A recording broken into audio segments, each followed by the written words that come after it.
vou passar a palavra para Aaron e Mariana e só lançando aqui um pouco assim a razão desse filme estar na mostra e desse filme estar talvez nessa sessão de abertura, assim, acho que interessava muito a gente trazer um realizador clássico com todas as questões do que clássico significa, inclusive, né, do que foi considerado e é considerado clássico, mas eu acho que colocar em diálogo mesmo com esses filmes mais contemporâneos e filmes que estão levando as bruxas para um outro caminho e principalmente pensando como essa protagonista, a Anne, ela é tão impossível de ser capturada, digamos, né? Ou da gente entender, ou afirmar categoricamente ela era bruxa, ela não era bruxa, ela, enfim, fez isso, ela não fez aquilo, enfim, suas ações culminaram ou não na morte de outras pessoas, etc. Enfim, a gente não consegue exatamente, categoricamente afirmar nada, porque está muito longe de, né, dualismos, enfim, está longe de algo binário, tá, enfim, no outro lugar mesmo. Só lançando um pouco esse comentário inicial, eu vou passar... Bezerra, estão comentando que está meio baixo o volume, eu não sei se dá para aumentar um pouquinho, obrigada. Vou passar para vocês, fique à vontade. Boa noite. Primeiro, a gente está aqui não como especialistas em Dreyer, mas como amantes da obra dele. Nós trouxemos há alguns anos um outro filme, o filme que veio depois de Dias de Ira, chamado A Palavra, que é um filme de 55. Esse filme é de 43, então teve um intervalo longo entre um e outro. E também é um filme onde a palavra é muito poderosa, tanto para reviver como para matar ou tirar a vida de uma pessoa. Então a gente vai começar falando um pouco do Dreyer e depois vai seguir para falar um pouco do filme e abrir para perguntas, né, para ter mais uma conversa do que um discurso. Inclusive porque esse filme oferece muito mais do que a gente tem tempo para falar, então é desses filmes que segue na sua cabeça por muito tempo depois. Uma pequena observação, na própria Dinamarca, eles chamam o cineasta de Dreyer. Muita gente aqui pronuncia o nome dele como Dreyer. Eu simplesmente me acostumei com Dreyer, então, e você também, então, a gente vai pronunciar o nome assim. Queremos agradecer a presença de todos vocês aqui, esperamos ao longo da mostra, inclusive a presença de algumas pessoas aqui que ou trabalham ou já trabalharam como o próprio CCBB. Agradecemos muito a experiência que vocês trouxeram para ajudar nossa experiência na sala física. E agradecemos a Carla pelo convite, não apenas para debater este filme, mas para debatê-lo de forma presencial. Porque o cinema, para nós, sempre foi, na essência, uma coisa presencial. Inclusive, no próprio cinema do Dreyer, que valoriza tanto a importância da presença humana. Quem foi Carl Theodor Dreyer? Vou começar dando uma pequena biografia. Ele nasceu na Dinamarca em 1889. Foi filho ilegítimo de fazendeiro e da empregada dele e foi levado para adoção por uma família em Copenhague, uma família distante, e ele comentou em entrevistas mais tarde na vida que quando criança ele sentiu muito falta na vida dele de amor, e inclusive especialmente de amor maternal, amor materno. E essa falta que ele sentiu foi motivo, entre outros, que levou ele para identificar ao longo dos filmes dele com pessoas marginalizadas e oprimidas de diversas formas. Especialmente ao longo dos filmes dele, você vê muita força nas personagens femininas, inclusive nesse sentido. Ele começou a fazer cinema durante a época muda, fez 9 longas metragens durante um período de mais ou menos 10 anos, entre 1919 e 1928, culminando em que talvez seja o filme mais famoso dele, O Martírio de Joana d'Arc, que também é conhecido como A Paixão de Joana d'Arc. Simplesmente uma obra-prima maravilhosa do cinema mudo e do cinema mundial como um todo. Alguns anos após isso, ele fez o primeiro filme sonoro dele, O Vampiro, em 1932, e a experiência de fazer este filme foi tão cansativa e traumatizante para ele de certa forma que ele até tinha colapso mental. Ficou por 3 ou 4 meses em uma clínica em Paris chamada La Clinique Jeanne d'Arc, coincidência engraçada, e por 3 ou 4 anos após isso, tentou levar diversos projetos para frente na própria França. Não conseguiu, então voltou para a Dinamarca, trabalhou como jornalista por alguns anos. Em 1940, saiu o primeiro livro sobre o trabalho dele, escrito por importante crítico de cinema na Dinamarca, e dos pontos importantes do livro foi uma reclamação sobre o fato que este grande gênio do cinema mundial não estava fazendo nenhum filme. Ele ganhou uma certa atenção por causa disso, conseguiu financiamento para eventualmente fazer 3 anos depois Dias de Ira. Dias de Ira se baseou inicialmente em uma peça escrita em norueguês por dramaturgo da Noruega chamado Hans Vidar Jensen. E essa peça, que se chamava Anne Pedersdotter, que foi o nome da personagem na Noruega, desculpe, foi montada pela primeira vez em 1908. Dreyer viu a peça em Dinamarca e ficou com ela na cabeça por muitos anos, até levar a adaptação para o cinema.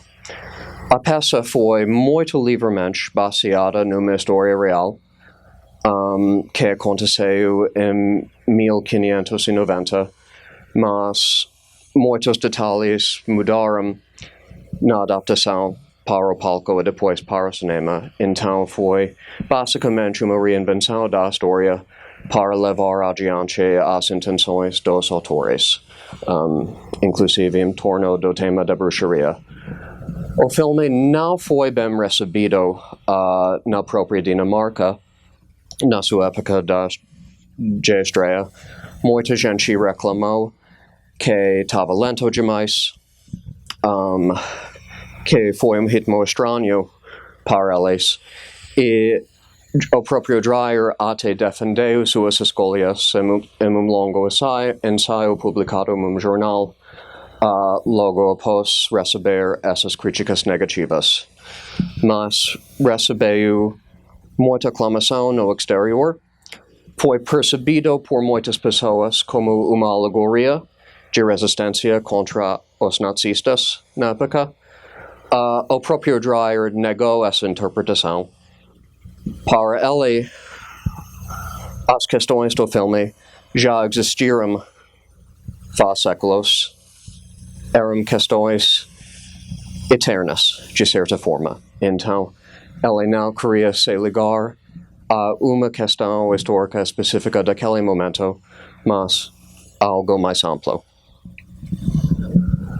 Alguns comentários sobre a biografia é que a mãe do Dreyer, ela morreu, a mãe original, né, de nascença, morreu tentando fazer um aborto do segundo filho, e ele de certa forma idolatrava essa mãe que ele nunca conheceu.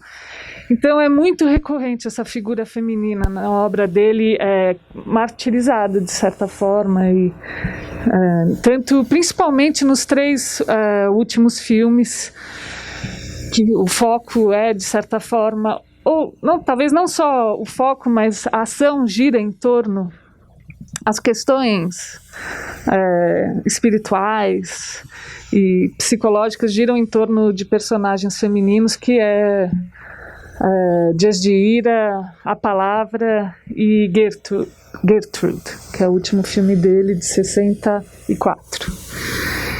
E ele define a carreira dele dessa forma. Ele entende que tudo que ele fez antes de Vampir foi uma forma de estudar o cinema, de desenvolver a profissão dele. E os outros 3 últimos filmes, que tiveram esses grandes intervalos de mais de 10 anos entre um e outro, ou de 9 anos, foram filmes que ele teve mais oportunidade de escolher o tema e trabalhar em cima de temas que interessavam a ele, né? E também sobre essa questão a vida real desses 2 personagens que existiram, que era a Anne e o Absalom, realmente é completamente diferente da peça teatral. Eles eram... a Anne foi o primeiro casamento do Absalom e aparentemente ele era um pastor bem progressista que desenvolveu técnicas de teatro na igreja. Só que eles tiveram 8 filhos juntos e ela foi para a fogueira. Não, e da peça também. E ele foi para ela foi para a fogueira depois dele ter morrido, mas muitos anos depois, não logo em seguida. Então a peça já era inspirada em personagens reais, mas não baseada. E no caso do Dreyer também, ele se inspirou na peça, mas ela tem muitas diferenças da peça. Até porque todos os personagens no filme são mais desenvolvidos do que eles foram na peça, como, por exemplo, a personagem da Herloves Mutter, que é um personagem extremamente comovente e conflituoso. Conflituoso não, né? Porque ela está numa situação que todo mundo, numa situação daquelas, passaria, que é enfrentar a piedade, a raiva e a ira, né? E isso, em todos os personagens tem essa questão da ambiguidade. A ambiguidade, que até a Carla comentou, da personagem principal, ele trabalha em todos os personagens, né? Tem as questões do Absalom também, que apesar de ter sido um filho da puta, de ter pegado praticamente uma criança como esposa e tal, ele tem as questões espirituais e ele tem uma verdade que é dele também e que ele trai. Ele trai a relação dele com Deus. E eu acho que isso é muito importante na obra do Dreyer. Justamente como é possível assim conciliar a vida material e a vida espiritual, especialmente numa sociedade tão punitiva e autoritária como foi a Idade Média na Europa e talvez como é até hoje também. Então, apesar, né, dele não querer associar, inclusive, né, ao momento que eles estavam vivendo, que era a ocupação nazista na Dinamarca, quando o filme foi lançado, é fácil fazer com que o filme seja uma metáfora do que estava acontecendo, né? E até hoje também pode trazer várias relações com o momento presente. Mas o que eu acho que é mais todas essas ambiguidades, o que elas existem para não para você decidir se aquele personagem é bom ou ruim, entendeu? Mas para você entender que é uma situação complicada, que essa ambiguidade existe em todas as pessoas, existe na vida privada, né? Isso também é um outro aspecto interessante. Ele tem esse interesse na vida privada. Então, os filmes, esses 3 últimos em particular, eles acontecem no âmbito da casa, né? E daí tem vários elementos a casa, tem, né, um relógio que tem aquele ritmo né, exaustivo, e enfim, eu acho que vai dar. Sim. Só para várias coisas aqui, só para dar exemplo de como estava o clima na Dinamarca na época da realização deste filme.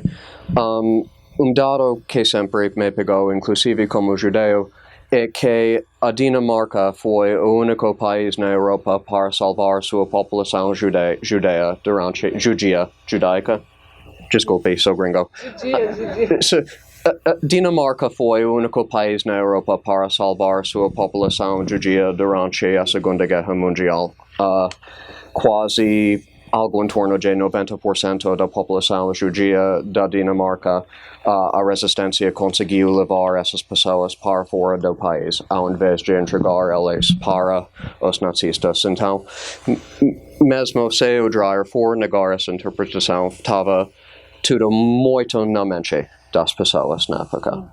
Inclusive, o filme seguinte, A Palavra, foi baseado numa outra peça teatral de um pastor dinamarquês que foi assassinado pelos nazistas e virou um símbolo da resistência nazista na Dinamarca.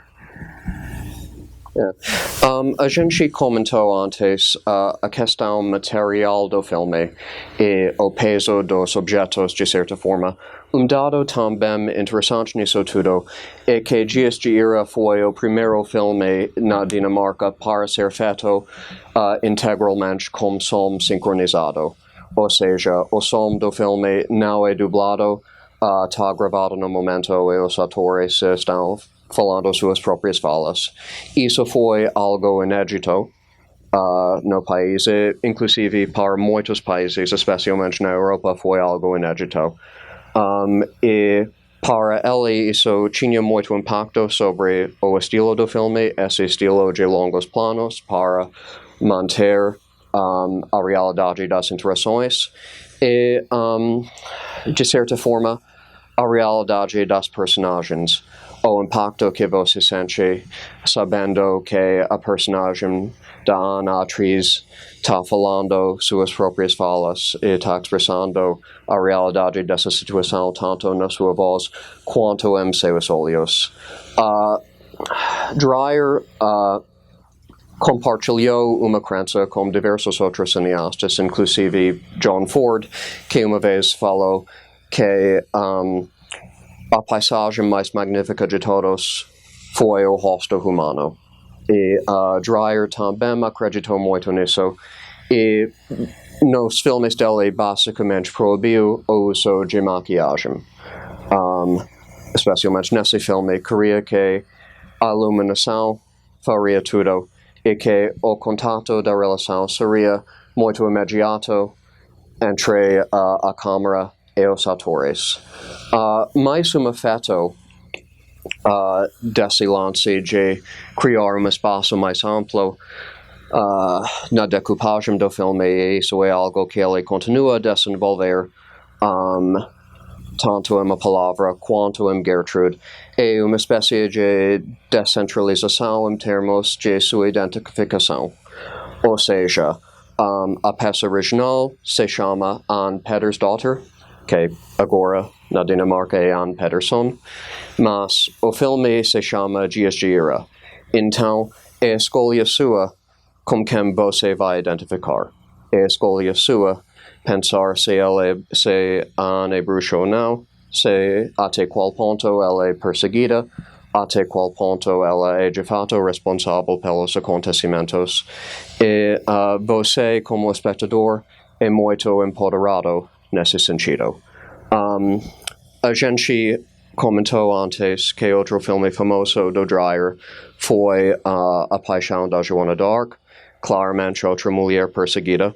E eu só queria comentar que ao longo desses últimos filmes, como comentamos, os 4 últimos longos foram feitos ao longo de 35 anos, Ela também tinha mais projeto de sonho, que nunca foi realizado por falta de orçamento, mas escreveu o roteiro, que até foi publicado no Brasil. E vou mostrar. O último filme que Dreyer sempre sonhava em fazer foi uma cinebiografia do Jesus de Nazaré. Então, essa identificação, tanto eu acho e a gente acha, ele viu coisas semelhantes na história de Jesus e na história das mulheres centrais em alguns dos filmes dele. E também um outro aspecto sobre essa questão da maquiagem, ele entendia... Posso dizer algo? Pode. Só para explicitar, esse livro é uma tradução para português do Brasil do último roteiro do Dreyer sobre Jesus de Nazaré, foi publicado por Martins Fontes. Na verdade, ele teve parte do orçamento, ou um orçamento liberado um pouco antes de falecer. Ele finalmente conseguiu a verba para fazer o filme, mas faleceu antes de poder responder até. Ele teve um outro projeto filmado pelo Lars von Trier. Medea. E ela também sonhava em fazer filmes sobre Mary Stuart, Marie Curie, Marie Antoinette. Verdade. Entre outros. E, desculpe. Sim. Esse filme que o Davi, que Davi fez referência a Medea, Lars von Trier, outro dinamarquês, fez a partir de roteiro não filmado do Dreyer. Acho que esse filme saiu em 98, se não me engano. O próprio Dreyer morreu em 1968, 4 anos após a estreia do Gertrude. E então ele tinha 54 anos no ano do lançamento do Dias de Ira. Que, só para completar algo, embora não foi bem recebido na sua estreia inicial, virou filme cult no anos seguintes. E especialmente com a crítica nas gerações seguintes voltaram vez após vez para este filme, e hoje em dia é realmente entendido como dos filmes mais importantes do cinema mundial. E isso aconteceu também com A Palavra e com Gertrude. Todos esses últimos filmes do Dreyer receberam recepções divididas na estreia e nas décadas depois voltaram a ser aclamados. A palavra, inclusive, tem uma releitura, né, do Carlos Feijado, né? A Luz Silenciosa, em 2007. Maravilhoso. Só posso dizer algo sobre isso? Sim, inclusive isso é bom, eu queria dizer antes, talvez você também queria dizer algo a respeito, que este filme, inclusive, foi muito influente para diversos outros filmes da história de cinema, inclusive filmes dessa mostra. Árvore de Zimbra é o nome de Juniper Tree. Quem quiser assistir a Árvore de Zimbra amanhã, é filme pouco conhecido, filme maravilhoso, inclusive a restauração recente deste filme é maravilhosa também. O Robert Dreyer foi muito influente neste filme, tanto na estética do filme quanto no tom melancólico e, ao mesmo tempo, perseverante deste filme. Tem curta-metragem nessa mostra chamado Transformações, ou Transformations, muito interessante, que também traz elementos do estilo do Dreyer. E, embora Haxan foi filme feito mais de 20 anos antes de Dias de Ira, eu acho que vale a pena mencionar que Benjamin Christensen, o diretor de Haxan, e Dreyer foram contemporâneos, eles trabalharam na mesma indústria no mesmo momento e até eles colaboraram alguns momentos. Benjamin Christensen até faz o papel do protagonista em filme maravilhoso do Dreyer chamado Michael. Então, eles compartilharam muitas das mesmas crenças, inclusive a respeito de hipocrisia individual e social e a necessidade de melhorar o mundo. E quem vai para assistir ao Roxana amanhã vai perceber isso claramente. Na verdade, eu ia só bagunçar. Eu acho que vocês podiam ter... Não, tudo bem, que vocês anotaram um monte de coisa. Não, estou aqui vocabulário, então, Tudo certo. Não, enfim, escutando vocês, eu fui pensando, né, algumas coisas, e essa dimensão do doméstico é muito interessante, pensar como ela é construída no filme e como essas diferentes figuras de bruxa vão ser colocadas como opostos, mas também, né, paralelos em algum momento, que a Hurtel, Herlocksmart, ninguém consegue pronunciar, na primeira metade, e a Anne na segunda, né? E como são criações completamente diferentes dessa relação com a bruxaria, de ser acusada de ser bruxa, e como elas reagem a isso também, né? A Anne vai crescendo, assim, né? Ela vai literalmente pintando e bordando, enfim, né? Tem uma sequência dela, ela começa, né? Ela é atravessada por um desejo de criação, inclusive, né? Enfim, ela pinta, ela borda nesse sentido e vai construindo outra relação com o espaço doméstico, né? Enfim, constrói uma outra dimensão de doméstico mesmo, a partir do reconhecimento do seu próprio desejo, né? Enfim. Eu acho que a Herlocksmart é acusada de bruxaria porque ela talvez fosse uma médica, né? Enquanto que a Anne é acusada de bruxaria pelos desejos dela, pela paixão, pela juventude, né? Ela se descobre no filme e isso é o que acaba condenando ela. E até é forte, sabe, o desejo de morte também do marido, né? Também tem ela, na minha opinião, ela é tão responsável pela morte do marido quanto o próprio marido, que entra numa nuvem negra, né? Que ele vai colapsando. Oi?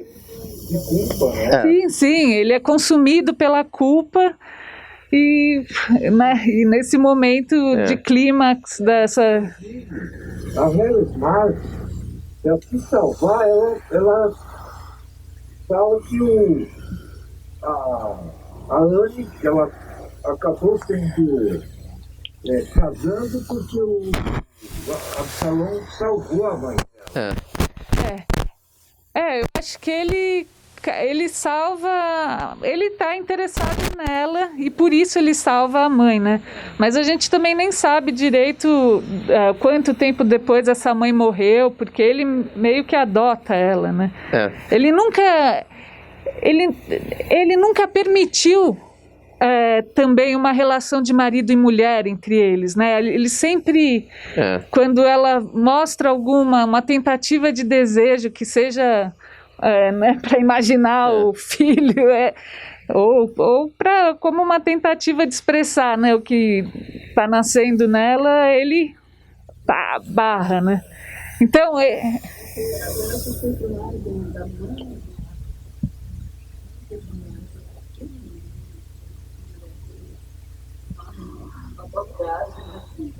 Porque ela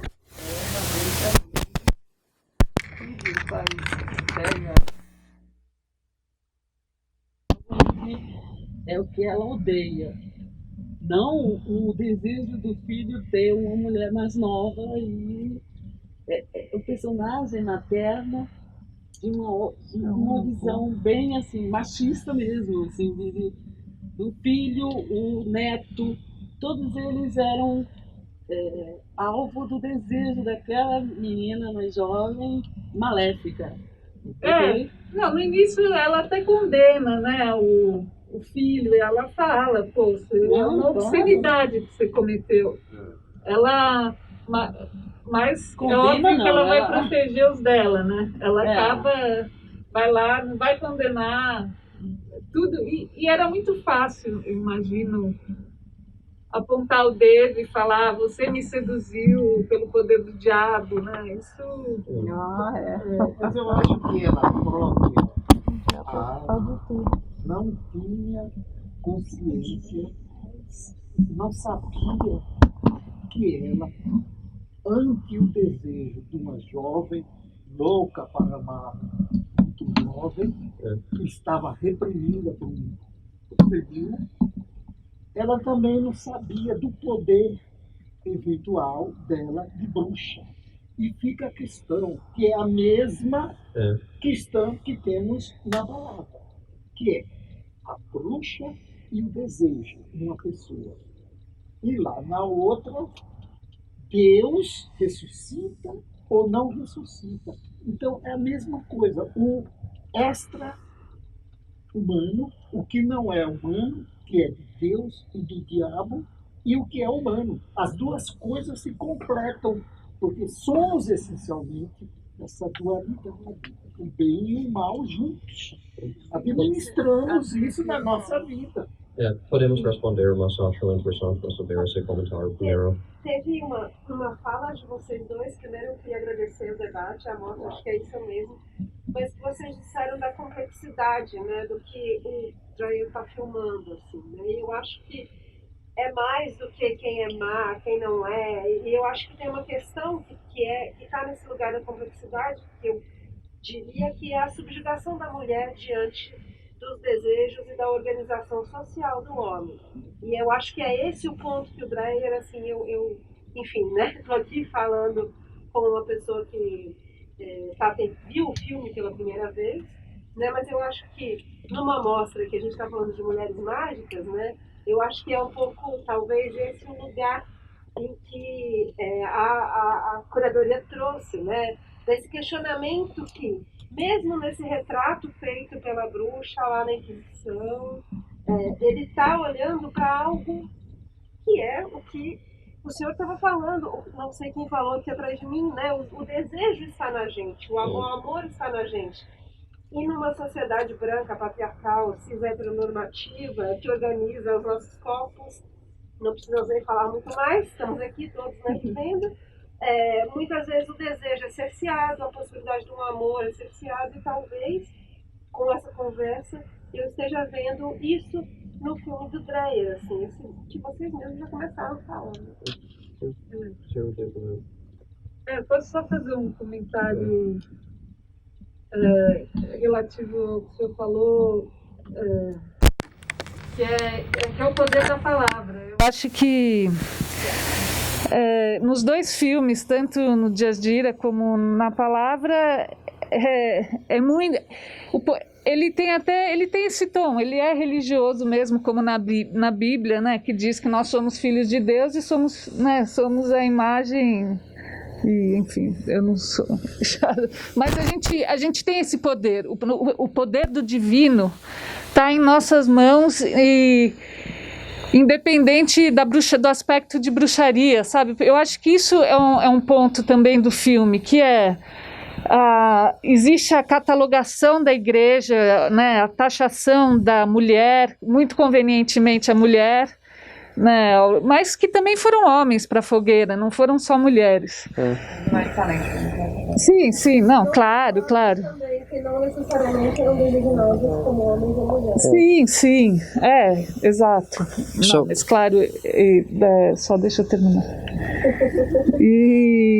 Só que esse poder é nosso, é do ser humano, é um poder do céu, o poder da palavra, de materializar, né, um desejo como a morte ou a vida, é nosso.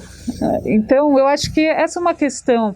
Por isso que, assim, é claro que ele deixa bem evidente a situação de opressão da personagem principal, mas ao mesmo tempo ele também te convida para sentir o sofrimento do Absalom, né? Sabe, do filho, né? A inocência desse filho fraco, como assim, ou fraco não, muito jovem também, muito inocente, que, né? Que é muito muda de lado muito facilmente, né? Vai para o braço da avó no final. E a avó também é um personagem super forte, sabe? Ela é condenatória, mas ela é a matriarca ali da família. Sabe? Ela que segura a onda ali. Então, isso que eu acho interessante nele.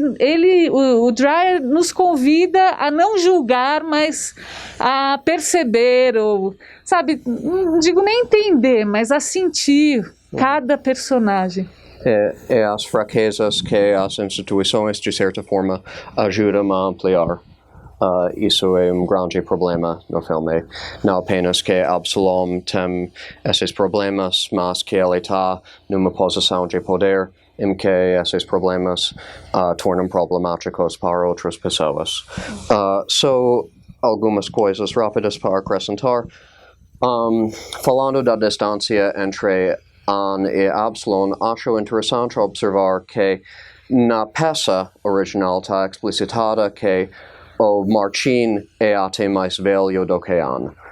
O Martin na peça tem 26 anos e Anne tem 22.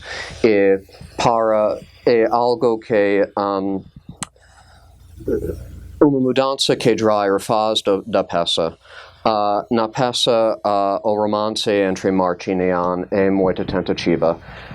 Eles mesmos percebem que estão se sentindo sentimentos românticos após várias cenas, enquanto no filme é algo muito mais libertadora e desesperadora ao mesmo tempo. É respiro para essas duas personagens, algo que eles reconhecem imediatamente e, de certa forma, como sabemos, o Martin recua. Dreyer até escolheu dois atores para os papéis de Martin e Anne que foram alunos na mesma classe na escola dramática. Eles graduaram no mesmo ano e foi basicamente o primeiro filme, os primeiros papéis em destaque para esses dois atores. Então, ele queria buscar já uma intimidade tanto de presença quanto de experiência nesses dois atores. Uma coisa que eu estava pensando sobre este filme e diversos outros filmes na mostra é que o que de fato é uma bruxa. Uma bruxa é, de certa forma, o que os outros dizem é uma bruxa. Frequentemente não é a própria mulher que decide que ela é bruxa, são outras pessoas que dão esse nome para ela. Depende. É porque eu falei frequentemente, não sempre. Mas em muitos casos, uma bruxa é uma mulher diferenciada, né? Isso, eu penso, por exemplo... É uma mulher com autonomia, né? Exato. Diria, assim, mais do que... Exato, e ela é percebida como perigosa por isso. Só queria citar rapidamente programa de 2 curtas barras médias metragens de filme chamado Quem Tem Medo de Ideologia e A Dupla Jornada, que não são filmes sobre bruxas no sentido tradicional, mas são filmes sobre mulheres que trabalham com a terra e que são percebidas de certa forma como perigosas por isso. E elas têm muito a ver com Merleau Marte ou alguém assim nesse sentido. Então, é uma definição ampla que essa mostra propõe, eu acho. Ampla e rica. Outro filme que eu acho que vale muito a pena assistir é O Martelo das Bruxas, que é um filme tcheco da nova onda tcheca, que também trata, assim, é muito diferente de Dias de Ira, mas a paisagem é similar de certa forma, e é interessante assistir para ver como, assim, culturalmente foi feita a Inquisição, aconteceu num país e em outro. E são para as mulheres mais velhas serem acusadas de bruxa, né? Enfim, essa recorrência, assim, do quão conveniente era pegar essas mulheres, muitas vezes pobres, velhas, assim, que não tinham terra, que não tinham posses, ou que tinham pouco, e elas serem acusadas de bruxas, frequentemente, porque, enfim, tinham conhecimento de cura, de plantas, assim, de cuidados, ou que eram parteiras, enfim, tinha todo um trabalho na comunidade que elas faziam, e isso era necessário ser erradicado. E no Martelo das Bruxas começa, né, com essa perseguição a essas mulheres velhas pobres. E também o que é muito interessante no Martelo das Bruxas é que a igreja tem muito problema com o misticismo da população, e a população é muito... não sei se misticismo é a palavra certa, quando você acredita, a população muito supersticiosa. Então eu acho que é interessante essa questão da superstição, que é a superstição, porque também ela é sobre o sobrenatural, que na época era o papel da igreja definir, entendeu? Não da população. Então eu acho que tem no Martelo das Bruxas tem muito isso, uma população que é facilmente condenada por por ser supersticiosa, e que eles perdem o controle. Isso que é muito interessante. O filme mostra uma perda de controle total. Né, o juiz da Inquisição tinha o poder de mandar quem fosse para a fogueira, sabe? Então isso é interessante também, assim, como o poder acaba tomando uma forma própria que vai destruindo e minando até a própria igreja. É uma verdade inquestionável. Sim, sim. É só mais um detalhe. A história real, a morte da Anne Pedersdotter na vida real aconteceu em 1590.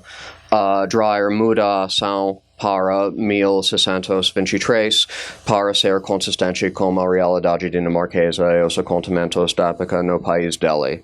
Então, isso é para dizer que os temas foram consistentes ao longo de muitos países, que essas dinâmicas que a gente está comentando foram consistentes na Tchecoslováquia e em diversos países.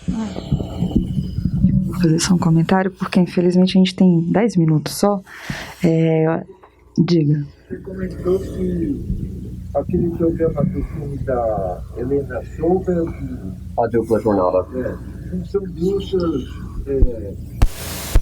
que se convencionou chamar de bruxa, né? Enfim, isso. Eu fiquei pensando que não tá nessa mostra, mas, por exemplo, os filmes do Chabrol, Claude Chabrol.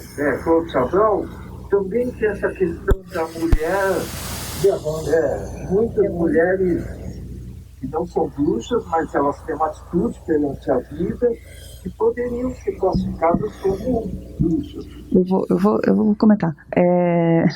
Acho que era para vocês isso. Então, enfim, na verdade, isso foi um dos grandes pontos na hora de montar mesmo a programação e a ideia de curadoria, porque ao alargar a ideia de bruxa, né, enfim, a gente trouxe primeiro essas palavras, né, mulheres mágicas, talvez mais para entender o que a gente pode considerar mágico, assim, e ao alargar, estender, fazer esse exercício, né, assim, se as bruxas podem ser não necessariamente quem é acusado de bruxa por um processo de inquisição, enfim, ou quem detém poderes sobrenaturais, né, enfim, de conversar com os mortos ou de controlar os animais, enfim, essas imagens clichês. A gente alarga isso e se torna, por exemplo, as mulheres que tinham conhecimento da terra e da cura e das plantas, ou que têm uma relação com a natureza, ou que podem dialogar, talvez, com outros tempos e outros mundos, no sentido bem expandido. Aí não tem fim, na verdade, assim, uma curadoria, sabe, assim. Então, eu acho que nesse sentido é muito instigante essa ideia, assim, de você ir ampliando, e aí a importância foi de trazer, né, fincar sempre uma perspectiva feminista, assim, de entender que o que estava sendo colocado em jogo sempre foi nesse processo de nomear ou não bruxa, perseguir ou não bruxa, ou uma contemporânea esqueci a palavra, enfim, retomada desse termo, né, e de autoproclamar-se, autodeclarar-se bruxa, o que estava em jogo sempre foi, enfim, a perseguição isso, né, das existências, dos corpos, saberes, desejos femininos ao longo dos séculos. Então, a gente pode ir muito longe. Então, enfim, só para dizer isso, que acho que... mas só, voltando para o meu negócio de pauta aqui, a gente tem poucos minutos... temos aqui até menos de 10 agora. Eu vou fazer um comentário, vou passar para vocês. Eu acho que quem quiser comentar que não falou, enfim, está muito na dinâmica aqui massa, assim, de, né, quem quiser conversa, comenta, então fiquem à vontade também. Eu acho que a gente está numa reta final, mas eu queria que vocês comentassem, que a gente conversasse um pouco sobre a parte final do filme, que é justamente quando ela é acusada formalmente de ser bruxa, né, enfim, de ter matado o Absalom e ter enfeitiçado o Martim, e ela não nega, né, enfim, enfim, uma fala dela, um monólogo dela extenso, em que ela também não afirma que obviamente, mas ela não nega. Então tem uma afirmação de ser quem, enfim, né, de viver isso que eu estou vivendo, eu não vou aceitar ser, enfim, novamente colocada nesse lugar, que é o lugar, para mim, é fundamental para o personagem da Anne, esse lugar dela ter a sua juventude usurpada, né? Enfim, o Absalom roubou grande parte da vida dela e ela não teve nada, né, a fazer sobre isso, assim. Então é um pouco o único momento que ela tem de colocar isso para fora, de certo modo, e isso aparece nesse diálogo final, enfim. Final. Assim, eu acho que justamente tem de novo aquele jogo das ambiguidades, mas eu sinto aquela cena como uma ação suicida, sabe? Como ela comete um suicídio ali. Porque para ela, assim, né, e pensando assim também com uma cabeça de uma mulher jovem que se descobre pela primeira vez, apaixonada, é muito, né, é o suicídio do apaixonado. Pode ser recusado. Exato, ela perdeu tudo que ela tinha. Quem que vai lá secar a lágrima dela, entendeu? Aquele pedaço da fala é muito bonito, né? Que antes ela tinha o Martin para ir lá, né? E depois ela não tem mais nada. Ela se sente nesse lugar, no vácuo total. E isso é libertador também, sabe? Isso, ela, de certa forma, dá aquele suspiro final daquele sofrimento todo e assume e até se empodera também, por que não, sabe, de sentir o poder de ter contribuído para a morte daquele que causou tanto mal para ela. Então eu acho que tem tudo isso, sabe? Tem todos esses elementos, tem essa decisão de não viver mais, mas tem também a força. Exato. Sim. A ilusão que ela teve o poder É uma pessoa. Mas por que é uma ilusão e não é real? Na minha cabeça não. Não, eu entendo. Não, mas eu digo na cabeça do personagem, assim. É uma ilusão ou ela... O real e o irreal, que é a bruxaria e o misticismo. Deus ou o diabo, no caso o diabo. Ela assume o compromisso com o diabo. Sem saber. Ela é apaixonada, isso dá uma força para ela, porque ela fica fora, ela cuida dele. Ela se sentiu abandonada. Acho que se sentiu abandonada. E a personagem, na perspectiva dela, depois que ela recebeu o comentário do próprio Absalom, que fez o melhor dela.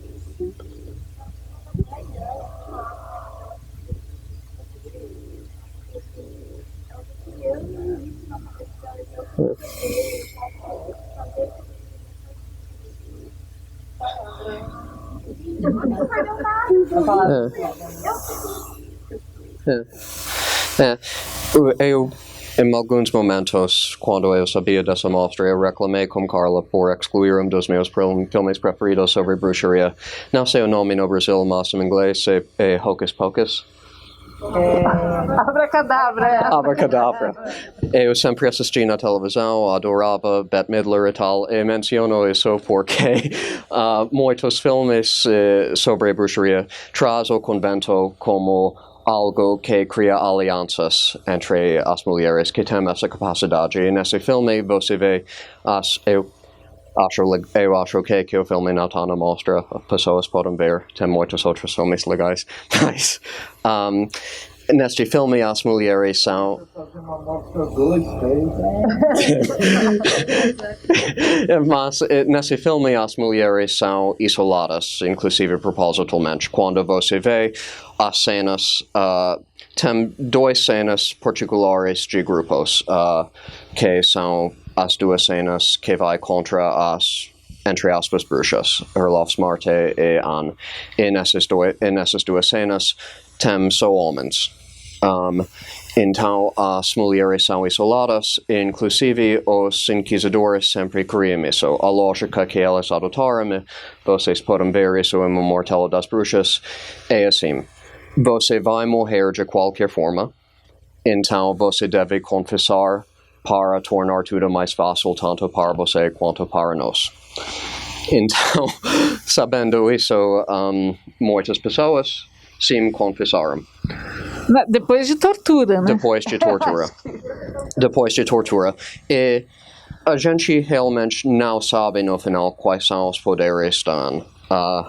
Mas o que sabemos, sim, é que no momento em que o Martin recusa ela, a partir do momento em que Martin se distancia dela, ela não tem mais nada para viver. Então, a decisão que ela toma é uma decisão muito forte, nesse sentido. E outro mecanismo, né, que opressor da Inquisição, de isolamento, era pela denúncia, né? Você isolava as pessoas, tornando cada uma delas um possível delator, né? Então, ninguém tinha amigo nessa história, né? Você chega na caça às bruxas e na casismo, né? Sim, claro.